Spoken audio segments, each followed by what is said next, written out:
you are comfortable with just covering it on the slide. So we are recording this, just so everybody knows. We're now recording. So if anybody feels uncomfortable speaking on the recording, please don't. And we will be posting this. I'll send a link out to everyone, and we'll post it after we're done at some point on our website, so that it will be there for reference. This is Shannon McNeely. I'm going to be doing the presentation today, and I am a research scientist here at the North Central Climate Science Center. I actually am a university employee, so I'll talk a little bit more about the North Central Climate Science Center in a minute if people aren't familiar, but we are a partnership with USGS that housed here at Colorado State University. So about half of our staff are university staff, including myself and Jill Lackett, who's sitting here next to me running the webinar, and about half of our staff are USGS. So just want to make it clear that this is not a some kind of a federal type thing that's happening today. This is more just trying to reach out to our tribal indigenous community in our region to let them know kind of what sorts of services and support we can provide for tribes. So this is a little bit of an experiment. You know, ideally we would go out and physically visit all of the tribes and all the reservations, but we're somewhat limited in our ability to do that right now. So we're hoping this can at least start some conversations today about other ways we might support the community with climate adaptation, and just sort of view this as an ongoing conversation. We do have Jeff Morissette, our center director, on the phone today. He had to be, as a small staff, we get pulled in a lot of different directions. I'm sure you're all familiar. And Jeff had to be at an LCC meeting today, so he's actually on the road, but was gracious enough to find a way to call in. He said he might get lost at some point because he's trying to beat the storm. But Jeff, if you're there still and can unmute yourself and go ahead and say hi and introduce yourself, please do. Yeah, great. Thanks a lot. I've still got 4 bars, so I think I'm doing okay, and hopefully the road noise isn't too bad, but I'll go to mute when I'm done kind of saying hello to everyone. And but just say thanks to Shannon for having this session. Thanks to all those who are joining and listening in.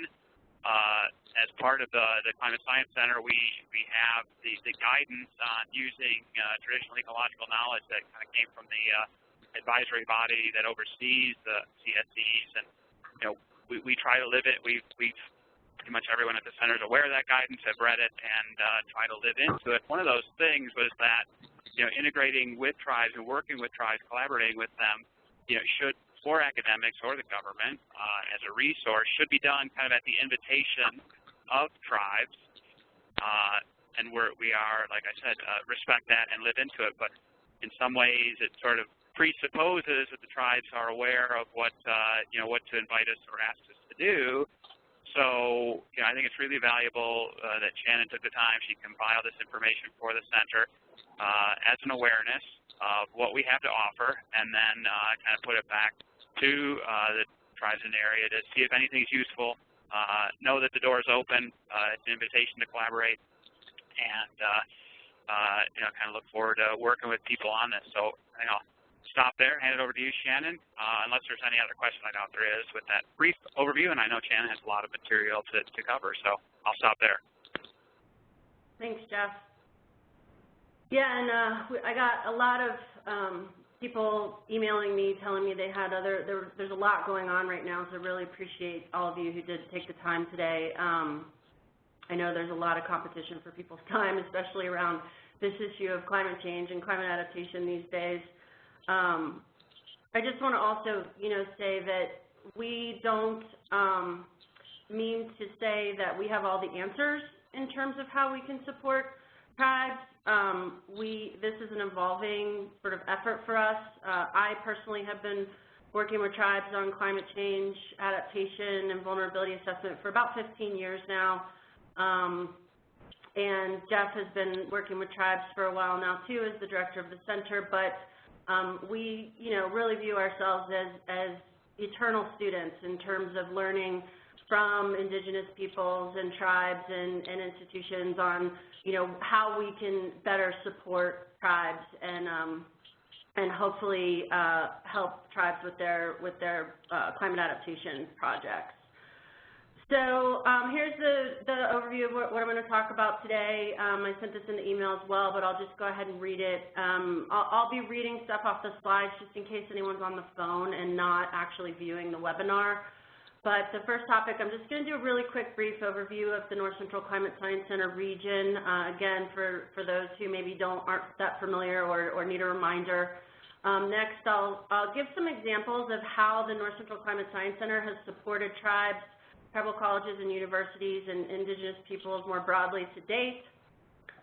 Third, give some examples of how we thought we might be able to support tribes, CCUs, and Indigenous peoples and organizations moving forward, particularly with the BIA funding that the solicitation's out right now, and potential ways that the North Central Climate Science Center can support either projects and or proposals.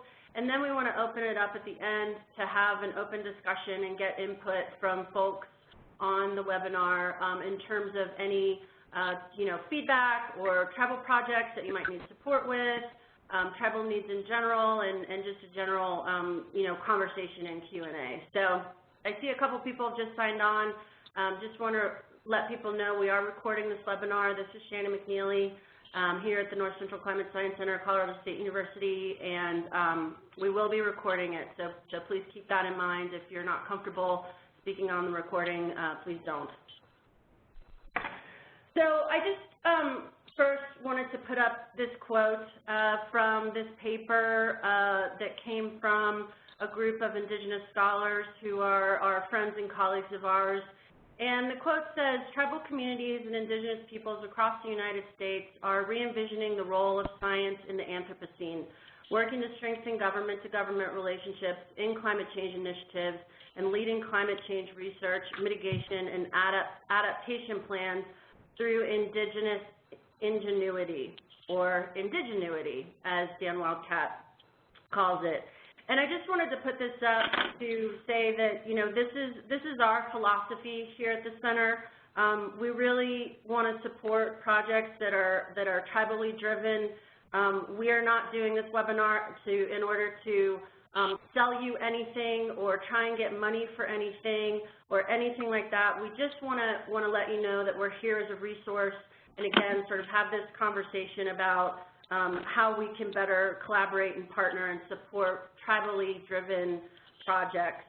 Jeff and I and others at the center have a tremendous amount of respect for the tribes and Indigenous people, and we really want to honor that however we're able.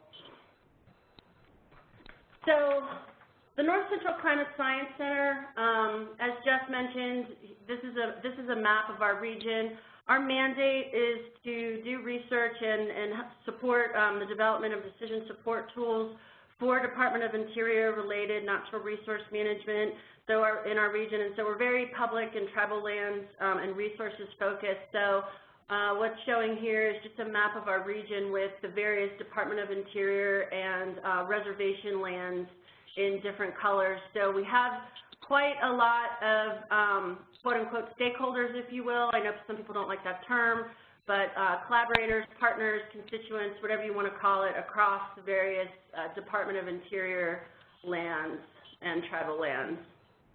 So this next map that I'm showing is the reservation lands of the 31 federally recognized tribes, and we know we also have one state-recognized tribe in our region that are in the North Central region. Now, we know that these shapefiles are based on reservation boundaries, and we realize that there are tribal lands and tribal people outside of these shapefiles, but we just wanted to give a general picture of where the tribes and tribal lands are that sort of fall in our region. Now, this doesn't mean we are totally limited to this boundary. The Climate Science Center boundaries are a little bit fuzzy. we're to some degree limited to this boundary, but it doesn't mean we can only support these tribes and these reservations, and especially those of us like myself who are on the university side of the center.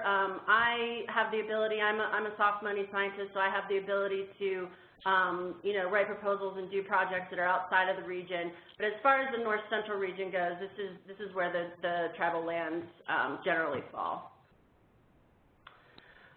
So the next slide is a map of the landscape conservation cooperatives, and I just put this in here just to give a shout out to them. They are our sister organizations, and I know many tribal representatives interact with the LCCs. We have 4 in our region: the Southern Rockies LCC in the southwest portion of the map, the Great Northern LCC in the northwest, the Plains and Prairie Potholes in the northeast, and the Great Plains in the southeast. And we did invite them to participate today. Again, I can't really see the screen, so I'm not sure if anybody's there, but I know, again, there were some conflicting events going on. In fact, that's one of the events that Jeff's coming from right now in Wyoming. So just to give some examples of some of the work that the North Central Climate Science Center has done to date. One area, kind of overarching area, has to do with workshops and trainings, one of which is working with the National Conservation Training Center and in partnership with some funding from the Bureau of Indian Affairs regional offices to make those tribally oriented. I'll talk about that a little bit more in a minute. Also, we have been involved in the Rising Voices Collaborative Science with Indigenous Knowledge for Climate Solutions. The link is there. That's an ongoing effort. They're in the process of planning Rising Voices 4 right now, but we were involved in 1 through 3, and Jeff Morissette, in fact, played a central role in rallying all of the other climate science centers across the country to provide some support for that effort. So Jeff really did an awesome job helping out with that. We've also been involved with the Indigenous Peoples Climate Change Working Group, which has largely been coordinated out of Haskell University, Dan Wildcat's group. And then another example is working with the Intertribal Buffalo Council, ITBC, helping them coordinate and run some drought workshops for a drought adaptation grant that they had. So just to give a little bit more information about the NCTC, National Conservation Training Center trainings that we did collaborate with the Bureau of Indian Affairs on. Those trainings, we've had a couple of those over the last year, and the themes have focused on climate smart conservation and with scenario planning and climate change vulnerability assessment. We hired Dr. Valerie Small from Crow Nation. We wanted to have an Indigenous expert on our team to help us develop those workshops. They, are again sort of an evolving thing. We're thinking about how to maybe move forward with this and get more input on how to make these more tribally and culturally driven and sensitive. There's definitely some work to be done, and there is a report on this training that happened, and it's on our website. Jill, where on our website is that?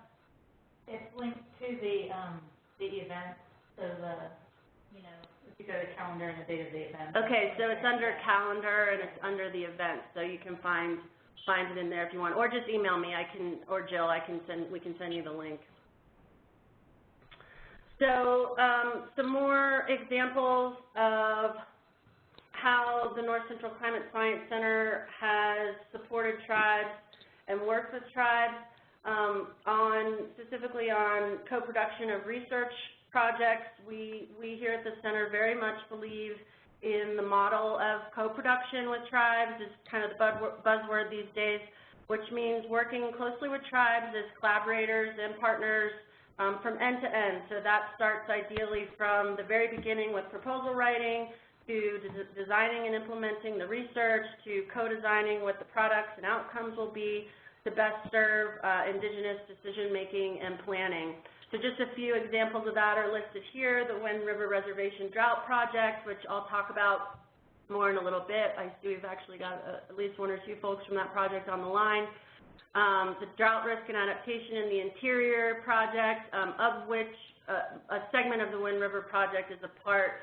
That project is really trying to look at how natural resource managers across the region are dealing with and responding to drought. The Mountain Ute vulnerability assessment, I see we've got someone from that project on the line as well. Again, that was and will continue to be a co-produced project where we helped actually write that proposal and work with them to design the proposal from the beginning. And then tribal research protocols, helping with setting up tribal research protocols. And again, I'll get into more detail on that in a minute. Another area that we have worked with tribes is what we kind of generally call capacity building. An example of which is the Haskell Indian Nations Indigenous Geography Phenology Network, the Intertribal Buffalo Council Drought Adaptation Grant. We helped them with some capacity building and implementation of that grant, with reviewing proposals and, again, kind of designing workshops and providing training, et cetera. And then the Wind River Climate and Drought Summaries and Trainings, and again, I'll talk a little bit more about that in a little bit. So the slides are a little bit behind my talking. So, okay, there we go. So the phenology measurements at tribal colleges I mentioned, this is in partnership with Haskell University, Dan Wildcat in particular, and basically the USGS and the North Central Climate Science Center are working with Haskell and others, along with the USA National Phenology Network, in coordinating an effort to have tribal college students collect phenological observations of culturally significant plants and animals. So if you're not familiar with the term of phenology, the definition is at the top there, the study of cyclic and seasonal natural phenomena, especially in relation to climate and plant and animal life. And so subsequently, this has also resulted in one of our scientists here, Brian Miller, who has established a standing monthly call to discuss these and other topics related to Indigenous phenology observations. So next, a little bit more about the Wind River Reservation Drought Project. Again, I think the slides are a little bit behind me. Does anybody see the map yet? There we go. So again, this project really follows that philosophy and that model of co-production. We're working very closely with the tribal water managers and other partners at the National Drought Mitigation Center, the High Plains Regional Climate Center, NIDIS, the National Integrated Drought Information System, and others to work on this project with them. This particular map was one in which we sort of gathered all of the different types of instrumental data on the reservation for weather station data, stream gauge data, and working with the tribe and particularly the Tribal Water Engineers Office and the Water Resources Control Board to basically create this map and other maps that were based on how they wanted to see this data visualized. So we've been doing a lot of mapping for that project, which we continue to do. Other project components of this project, again, all in co-production with the tribes. And generally speaking, there's a lot of actually pieces of this project and a whole bunch of partners that I'm not even going to be able to name, agency partners, university partners, tribal partners, et cetera, but just to give the sort of basic overview. So one piece is this integrated social, ecological, climate, drought, vulnerability, and risk assessment. Again, this is tribally and culturally driven, co-produced with the tribes. I've conducted a bunch of interviews at the reservation, as I mentioned, to understand how the managers there are dealing with drought and drought risk and responses. We've also done a lot of capacity building and training at the reservation, the development of the quarterly climate and drought summary, for water managers, training for staff of the Tribal Water Engineers Office, and some youth and adult water and drought educational activities. One of our partners on this project is the University of Wyoming EPSCoR, which provides funding for science activities, basically. And then finally, the kind of overarching goal of this project and what we're moving towards is a drought plan for the reservation, and basically, again, sort of developing this in conjunction with the tribes and informed by the technical vulnerability assessment. So we've had a series of workshops at the reservation with tribal water managers and producers, a lot of ag producers and other folks like environmental quality and so on who are involved in various water management aspects at the reservation. Again, this is in the spirit of co-production, this is in the spirit of iteration, making sure that everything we do is in line with what the tribes want to see done and what's useful to them for their decision making and capacity building. So just to give an example of the summary that we co-developed with them, there we go. So this is the first version that we produced of 5 that I believe now we've produced with them. Again, this is in partnership with the National Drought Mitigation Center, the High Plains Regional Climate Center, and with some additional support from NIDIS, the National Integrated Drought Information System. So this has also included some trainings that we've helped facilitate to get the water technicians at the Tribal Water Engineers Office some training on the data sets that go into this. And so the idea being that ultimately they will take over the production of this summary. They've already started contributing to the last, I think, 2 versions of the summary, which is now up to like 4 or 5 pages. This one, of course, I don't expect anyone to be able to read this. It's just to kind of give you the visual. But we, again, in this sort of iterative process of how readable is this, how understandable is this, what's in there that you need or not need, et cetera, et cetera. So in that project, we are also testing some new tools, which are pretty exciting. This is the what's called the EDDI, the Evaporative Drought Demand Index. This is a tool that's developed out of NOAA. Mike Hobbins is the lead on that out of NOAA in Boulder, who's one of our partners as well.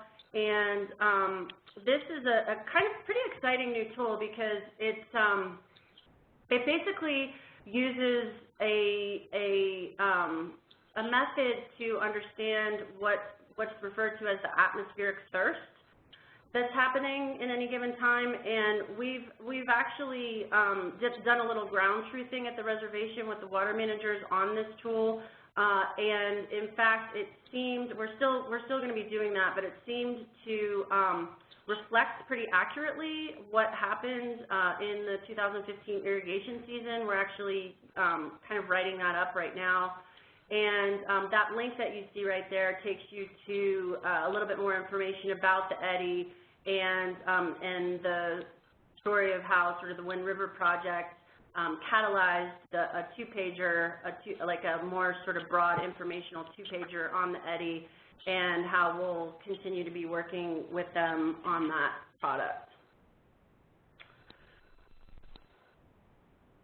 So another thing I wanted to mention was tribal research protocols. So again, I have a quote here that I'll just go ahead and read in case, again, anybody's not looking at the slide. This comes from another paper of Indigenous scholars, Kyle White and others, who say that concepts of stewardship and caretaking to describe protocols in which humans approach the world with the attitude of respectful partners in genealogical relationships of interconnected humans, non-human beings, entities, and collectives who have reciprocal responsibilities to one another. Again, this is, I just wanted to point this out because we at the center really believe strongly in ethical research and partnerships respecting tribal sovereignty and self-determination and intellectual property rights.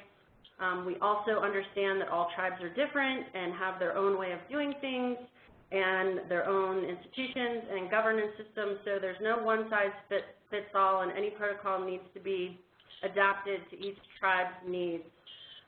This paper talks about a workshop that they convened about this topic, and they say that protocols are attitudes about how to approach the world, and that they serve to define the way a group ought to proceed or behave in any given situation. In other words, it's about indigenous ways of knowing and ways of approaching and doing research. So I have actually worked with several tribes to help them set up tribal research protocols. Again, I know tribes vary a lot on this topic in terms of some tribes are, don't have a tribal research protocol or anything like that. Some tribes are very open. Some tribes are very closed and have confidentiality agreements or other intellectual property rights documents. I just wanted to point this out to acknowledge that, again, we really believe in this, and if this is something that tribes are interested in getting some help to have them set up a research protocol, I'm happy to do that. This is one of the things, again, we did for the Wind River Reservation project. So that's something that, if that's of interest to anybody, I can talk to them about that. So moving on to other ways that we have been thinking about that we could support tribes on proposals and projects, and this is just kind of a laundry list of the different types of services that we could provide, some of which may be of interest to folks, some of which might not. We don't want to presume either way, so we're just kind of putting this out there that these are the kinds of things that we could provide. So the first bullet says we could help with climate data, providing climate information and graphics, consultancy on availability, choice, and the use of climate data. The second one is about remote sensing products and analysis, including expertise on drought, fire, and phenology data sets. The third is ecological response modeling, correlative species distribution modeling, which may or may not make sense to you. It doesn't make all that much sense to me, but quantitative scenarios through state and transition modeling, GIS services to combine data and models, collaboration and support of extramural proposal writing, again, additional training sessions through the National Conservation Training Center, if that's of interest. And lastly, collaboration on analysis and visualizations through the USGS Resource for Advanced Modeling, and I will explain what that is again here in a minute. So the next slide just has a couple examples of the types of climate data that we could provide, graphics for gridded historical climate data sets, climate model projections, and again, assistance with availability of climate data, applicability in your area, and guidance with interpretation and use. We can produce these for any given spatial extent within the U.S. Our staff has been providing some climate primers for different projects that is basically a bunch of different climate outputs and summaries of what those climate outputs mean. And again, this is something that may or may not be of interest to people, but could be something to say you have a proposal that you want to submit to the BIA or another agency, or you have a project, you're going to do some workshops where you want to present climate data for those workshops, anything like that, we could work with you to produce those. So remote sensing products, it starts to get a little fancy. So remote sensing tools can be very useful in areas where there's limited data, like where some reservations and rural areas have very few weather stations or other types of monitoring. Some landscapes are very large and it's hard to have enough monitoring out there. So remote sensing can really be a powerful tool to augment any sort of on-the-ground data and on-the-ground local observations you might have. So this slide has a bunch of words and a bunch of graphics, but basically just in general, some of the remote sensing data can help with understanding vegetation and vegetation changes, hydrologic changes, so rainfall and soil moisture, for example, physical manifestation of precipitation of mountain distribution, et cetera. And then hydroclimatic data, which is evapotransportation, so the relationship between atmospheric dryness and surface temperature, land and surface temperatures. So another thing I mentioned is geographic information systems, or GIS services, to combine data and models and various types of information to map it out. These are just some examples of some of the maps that we've produced for various Indigenous partners. The one on the upper left is a map that we created for ITBC when we were working with them in our Tribal Buffalo Council on their drought adaptation grant. The upper right, again, shows another map of the Wind River Reservation. The lower left is interactive website maps that we have on our website, which I'll show you the link again at the end. And it's kind of a good resource if you just want to go in and see different land layers for our region and tribal reservation layers and so on. And then story maps, which I think could be a potentially really cool tool to work with tribes, because you can start to build in narrative text, images, and multimedia content. So we've got some really good people on staff here, our GIS technical support, that are available to work with tribes. And then I said I'd mention this, what's called the Resource for Advanced Modeling. That is over at the USGS lab here in Fort Collins.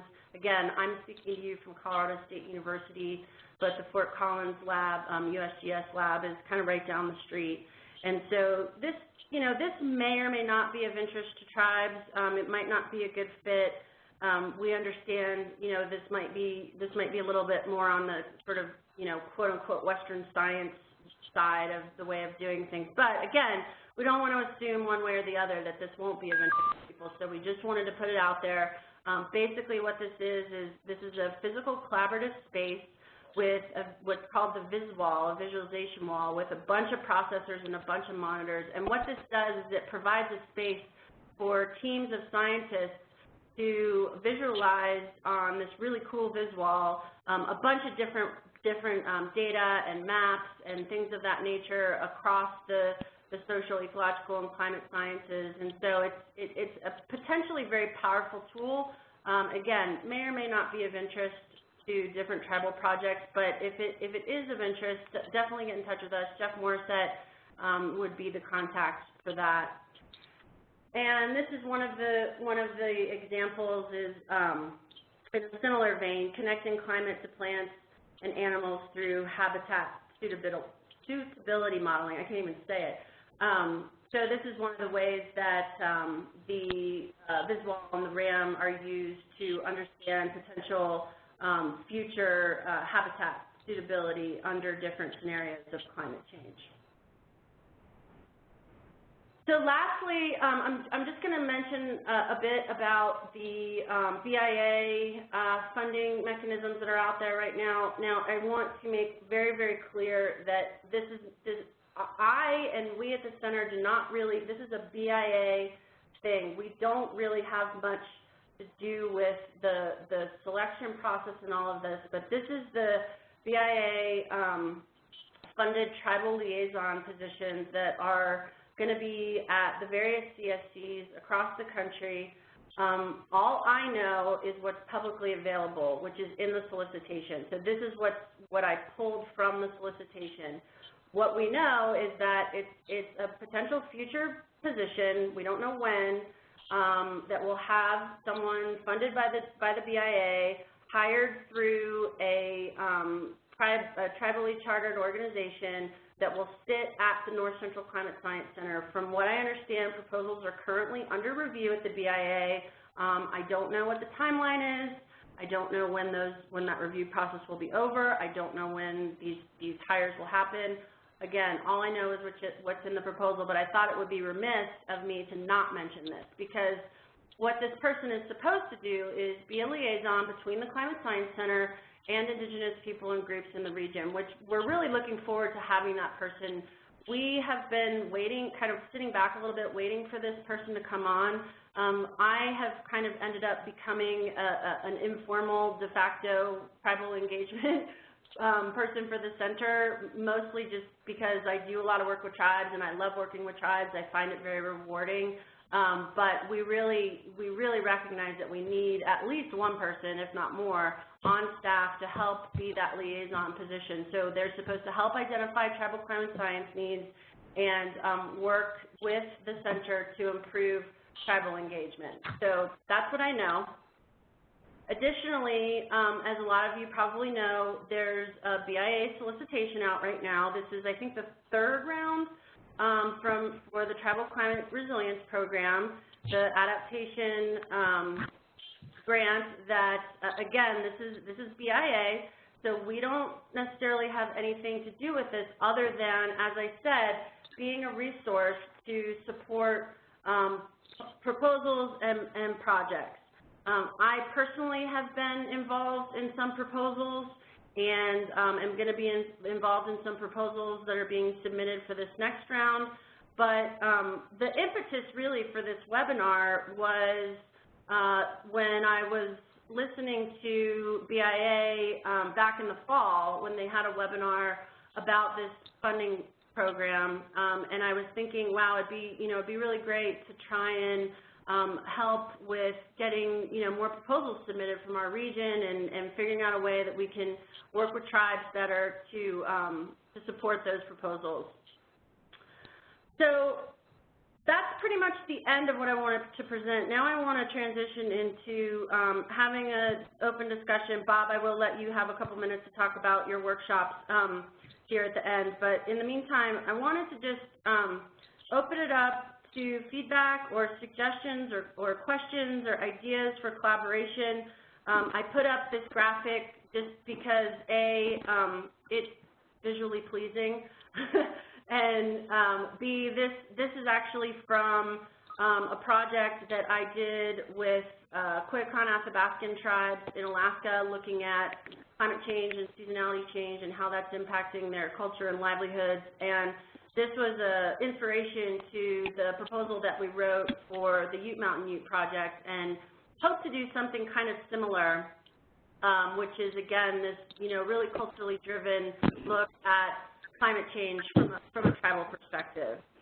So I just want to remind people that we are recording, and I'd like to open it up now for any questions, comments, feedback. Feel free to type something into the chat box if you aren't comfortable speaking, or go ahead and chime in. I guess Jeff Moore said if you're still there and you had any closing comments. I am still here, and yeah, I heard a few new people sign on, so a reminder, and Jen just mentioned we are recording.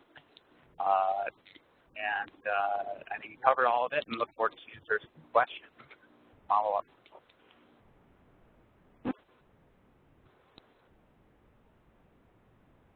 Yes, thanks. So does anyone have any feedback, questions, comments, want to talk about any of your projects or ideas? Don't forget to unmute yourself if you are.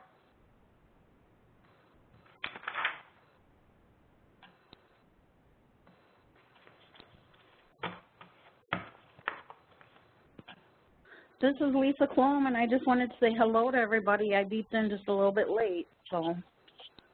Hi, Lisa. Hi. Nice to hear your voice. voice. Hello, Lisa. Good to hear your voice. Thank you. I know that I was over at ITBC this morning, just to throw a seed out there, and they finally got a new biologist, and so I was pulling her in on some roundups right away. But I know that they're sitting on their climate grant over there. So yeah. I threw all your names in the hat and told her that I would maybe forward on some information between some of you and her, and whoever can help out. That's great. Great. Thanks, Lisa. Appreciate it. And I'm also looking for a direct funding source for a mobile unit that I can collect live buffalo. Because with the you know, climate change, and we've got a lot of overgrazing going on. I'm really trying to help restore a bunch of acres so we can kind of prepare for some major droughts if they were ever to happen, even in the next 5 to 10 years, because they always happen. And really got to thinking since our last little round last year about, you know, not about if you get a drought, but when, and really getting out there and making sure everyone's prepared for this mega drought they're talking about in 2030. And if it doesn't happen, great. We'll be in great shape. Well, that's all I have for seed fuel for thought. Great, thanks, Lisa. Yeah, and Lisa was our collaborator on that ITBC project that I mentioned. She was our rock star over there at ITBC, but then moved on to greener pastures, no pun intended. I have a new saying about greener pastures. You want to hear it? Yeah, yeah. Okay. The pastures are always greener on the other side until you go over there and eat all the grass, and then the grass grows back on the other side. But yeah. To think on that one for a little while, but I miss the staff over there. And I still go over there like the ADHD kid and bug them and have coffee with them, so it's all good. Cool. That's good to know. So I forgot to mention, we do have a newsletter if you're interested in getting on our mailing list. So I kind of created this list for the webinar. I just cobbled together the tribal, my friends and colleagues, workshops that we've had, interactions that we've had with tribes. I'm certain that it's incomplete. Again, as I mentioned, this is kind of not really my job. It's something that I sort of do on the side, so to speak. So I could have probably done a better job at reaching out to a broader swath of TCUs and, you know, tribal management offices and things like that, tribal leadership, but I didn't have the time or ability to do that. But if you do know anybody, like I said, we're going to send this link out, and know anybody who wants to watch the video afterwards, please feel free. If you want to get on our mailing list, that's my email. If you happen to be a Twitter person, our Twitter handle's there at the bottom. I'm one of the tweeters. We now have a new one for the center. So feel free to email me with anything, if you're not comfortable talking on the webinar, any feedback, any questions, any suggestions, or pick up the phone and call me. Please feel free to do that. And like I said, there's our website. So Bob, why don't you take a minute to talk about your effort that you wanted to mention. Bob Goff. Thank you, Shannon.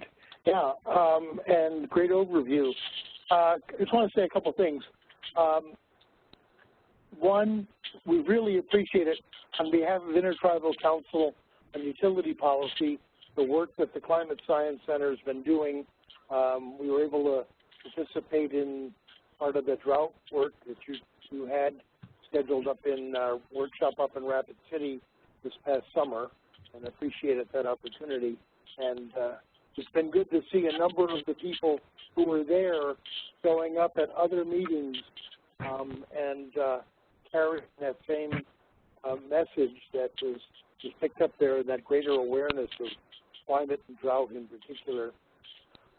Also, on behalf of Rising Voices, the role of the Climate Science Centers and Jeff in particular in getting support for bringing the other climate science centers and support for people and their indigenous peoples in their service territories, those footprints, has been a real boost to the work that the Rising Voices group has been doing out of NCAR and UCAR. Lastly, the piece that you asked me about is a webinar series that we're preparing called Applying Indigenuity. And it's, again, taking off on a word one of actually Dan Wildcat's students came up with indigenuity being the genius of a place and the thoughtfulness that comes about by people who've lived in a place for a long time, understanding the ecological relationships, biological, physical, geological, geographical relationships, and to their relations, not just their resources. So what we're looking to do starting this summer, and we'll probably be kicking it off, it looks like July or August, to bring it into the school semester for the tribal colleges and other schools. We're looking at 18 months, a monthly webinar. It'll be the middle Wednesday of every month. If you take your calendars and put a thumbtack in that middle Wednesday and spin it, every month has a middle Wednesday, and that's when it'll be. And we'll be looking at some of the adaptational best practices that communities, indigenous communities around the U.S., including Alaska, Hawaii, Samoa, the Caribbean Virgin Islands, as well as tribes from Maine to California and Washington to Florida, are doing in advance of climate change. Actually, it's hard to be in advance of it in some respects because the climate has changed. People have recognized that, and communities are doing something about it. And we want to highlight the best practices of indigenous tribal communities doing things about climate change. And we've appreciated the climate science centers and certainly the work that's been done in the North Central, which really has gone forward, working with tribes prior to this funding of a tribal liaison. So we'd like to be able to identify those liaisons in each of the Climate Science Center areas and highlight tribes in those areas so we get a good geographic spread of what's going on in Indian country dealing with the climate that is changing. We're staring down the barrel right now, and tribes are active in their meeting adaptational responses. So I thank you much for that. There's a website that's under development, working through the IPCCWG, the Indigenous Peoples Climate Change Working Group. We're working this grant through Rosebud, the water office in Sayad-Huck, that office there, the Bureau of Indian Affairs for the funding, but we're looking to do this as nationwide. But we will be certainly having a focus on the northern Great Plains and the center part of our continent. So thanks again, and looking forward to working with you all. There's also a Facebook page, Applying Indigenuity. So keep looking at that, and you'll get information out on the webinar itself. Great, thank you, Bob. You bet. Appreciate you sharing that and your support of the center. And yeah, and if you want to send information to me, I can send it out to our network as well when you come online with all that stuff.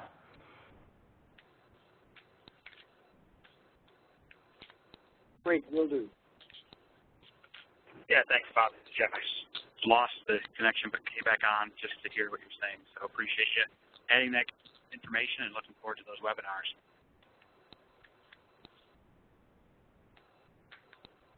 Great. Any other questions, comments, concerns, gripes, wishes, dreams? Funny joke about the grass. More jokes? I bet Lisa has more. Yeah, I'm not sure we want to record them.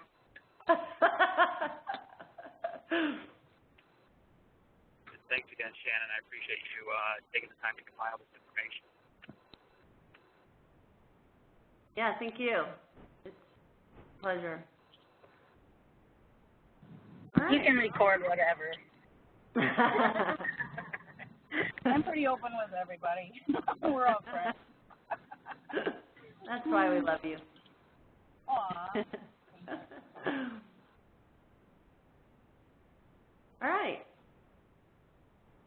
Well, I guess if nobody else has anything going once, twice, and that's it, folks. Well, thank you again, everyone, for participating. Like I said, we will send around the link for the video, and hope to see you all soon. Thanks for people joining. Bye. Thanks. Great.